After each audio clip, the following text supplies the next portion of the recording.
Despite a lack of sea creatures during our time underwater, we were able to collect a valuable yellow sponge. Not bad for our short journey. What's that? Help! What it is, guys? It's your boy Blastphamoushd, and I am scared crapless of anything in the water, underwater. Basically, anything lower than 20 feet scares the life out of me. You know, I just don't go into lakes of water. I've never been on a boat.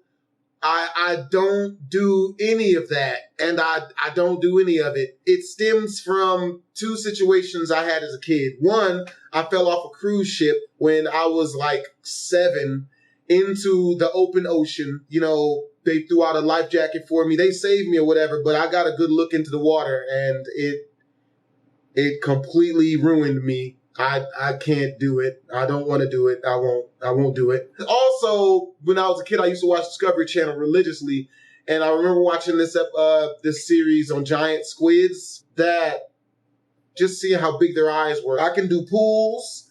I can do showers. I can even watch a video of a ship being on top of the water.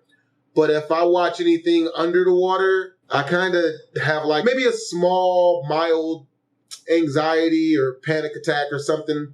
It's a small one. It's basically the same feeling that a female would get if she were walking alone at night, had no weapons on her, down a dark alley, and a guy had been like following her for like 3 blocks. It's pretty bad because my imagination is extremely vivid. You know what I mean? Being as creative as I am, everything fills up full of water. I'm starting to feel it right now while I'm talking about it. Let go. You know, let's go. Let's do this.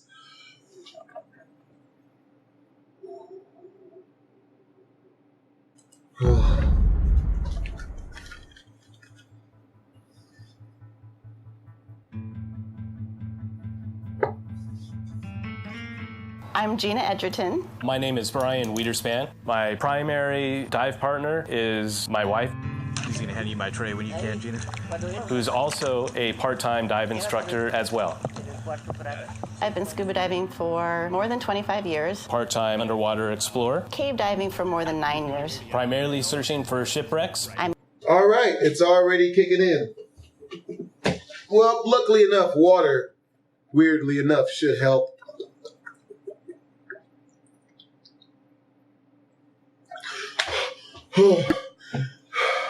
Pouring cold water on yourself forces you to breathe, you know? And that did just help. I'm here to help with the underwater filming of this project.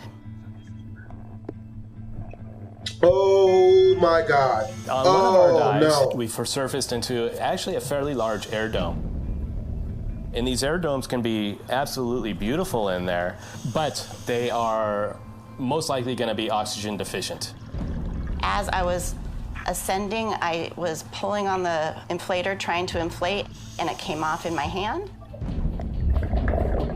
Realized I was struggling staying on the surface. I couldn't get inflated and started kicking quite hard. After that, I hardly remember anything. Yeah, this air is not good. Right over here. Got it? Put your regulator in the back. Put your regulator in.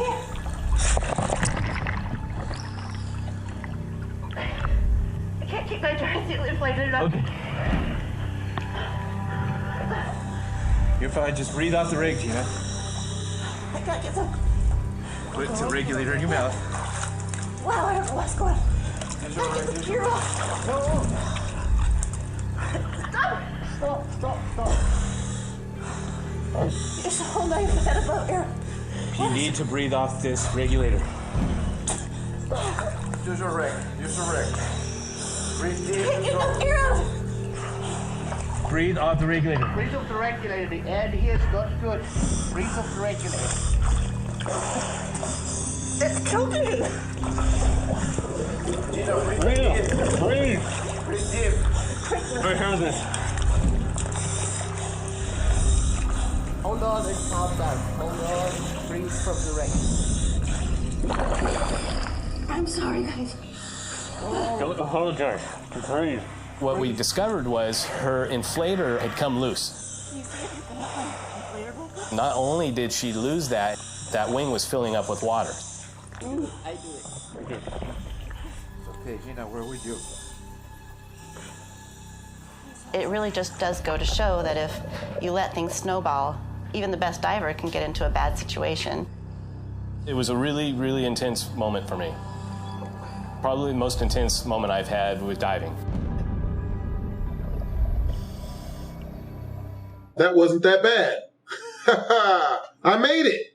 This is Bermuda, home to some of the world's deepest ocean trenches and ancient underwater volcanoes. In August, I joined a group of scientists on an underwater expedition to help chart its hidden depths and gauge the general health of the area's coral and fish. And this is the machine that will take us down. A 2.5-ton Triton submersible, essentially a mini submarine. No. That's me there looking somewhat terrified ahead of our trip. No. For your head, Oliver. No. A kind of mixture of excitement and terror, I suppose. Yeah. No. Very little is known about the deep sea, despite it making up 95% of the Earth's livable habitat. Alright, so this is called a deep sea dive into Bermuda's hidden, whatever is in Bermuda. But the new research, led by a charity called Necton, is shedding light on previously undiscovered species and a threat posed by climate change, overfishing and pollution. I'm ready. Yep. It's a tight squeeze inside the cabin of the craft, and also swelteringly hot, much like a greenhouse. All right. Ready? We're good. That's my Why would they do this? Kelvin McGee, who will be taking me down into the depths. No. Once underwater, No. the mini sub will use its mechanical arm, seen on the front there, to collect samples of coral and sponge. We also hope to see some yet undiscovered marine life. No. No. No. Immediately looking for a seatbelt, don't really need it. Back there. Topside. After some last-minute checks, the craft is finally ready for its descent. Here we go. Okay. No.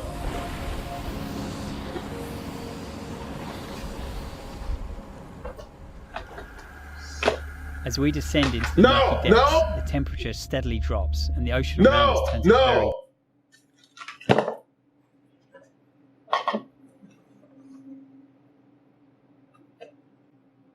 Why? Why would anyone do this on purpose? dark blue. There's a little popping here now. The fizzing noise you're hearing is gas being released from the ballast tanks, so that the submersible is heavier than water and sinks. It's like you're in a really strange aquarium, isn't it? Isn't it ever, eh? It's just kind of really bizarre. Yep. Here, we're at 150 meters, just under 500 feet. There are whip-like corals, fish here that specialize in conditions where there is less food, less sunlight, and colder temperatures than near the surface. The green lasers you're seeing passing over the rocks help measure deep-sea objects that can appear smaller when looking through the curve of the Triton's bubble. And just to note that the footage you're seeing here is a mixture of both our own voyage and others taken earlier in the week. So 150, we're looking at 3, 4, 450. You can still see some light. Oh yeah, it'll still be light in this one. Even at almost 500 feet down, light from the sun was still visible from above the craft.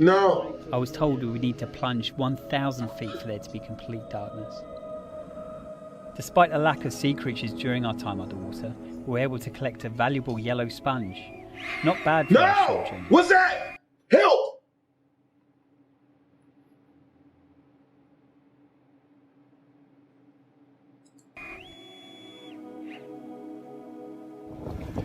Meanwhile, back on deck, the ship was preparing for our ascent. And after 3 hours underwater, I too was ready for some fresh air.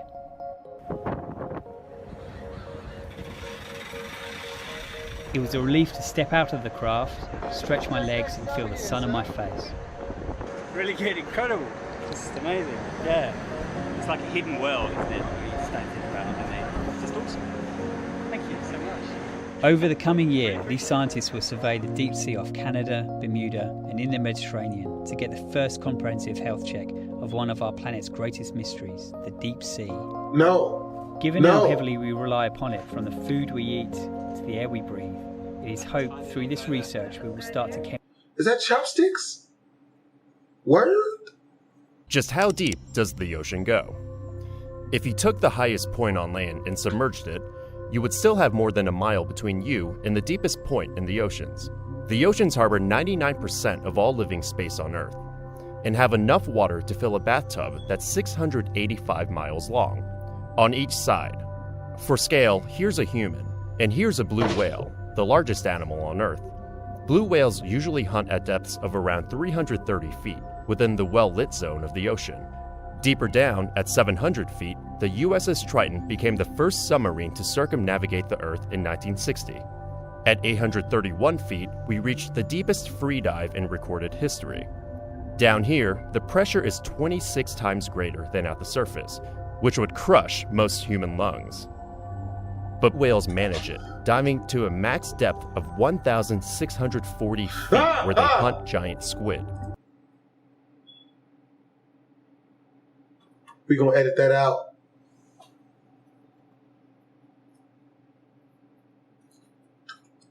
At 2,400 feet, we reach the danger zone for modern nuclear attack submarines. Any deeper, and the submarine's hull would implode. 2,722 feet down is where the tip of the world's tallest building, the Burj Khalifa, would reach.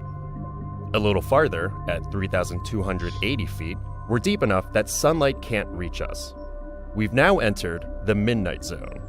Many animals down here can't see, like these eyeless shrimp at 7,500 feet who thrive near scalding hot underwater volcanoes. At this depth, temperatures are just a few degrees above freezing, but the waters around hydrothermal vents can heat up to 800 degrees Fahrenheit. 9,816 feet is the deepest any mammal has been recorded swimming, the Cuvier-beaked whale. But not even the Cuvier-beaked whale could explore the RMS Titanic, which rests at a staggering depth of 12,500 feet. The pressure is now 378 times greater than at the surface.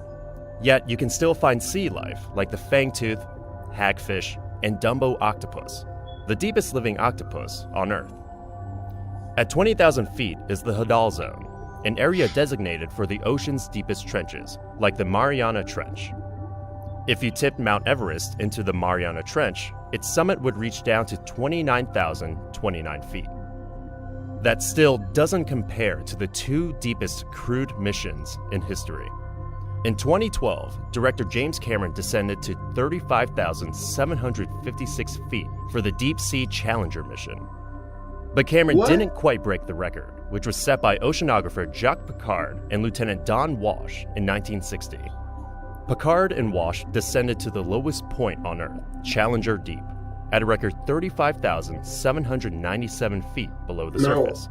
Since then, scientists have sent half a dozen unmanned submersibles to explore Challenger Deep, including Kaiko, which collected over 350 species off the seafloor between 1995 and 2003. But scientists estimate there are potentially thousands of marine species we have yet to discover. Humans have explored an estimated 5 to 10% of Earth's oceans. We've only just begun to understand the deep, dark world that flows.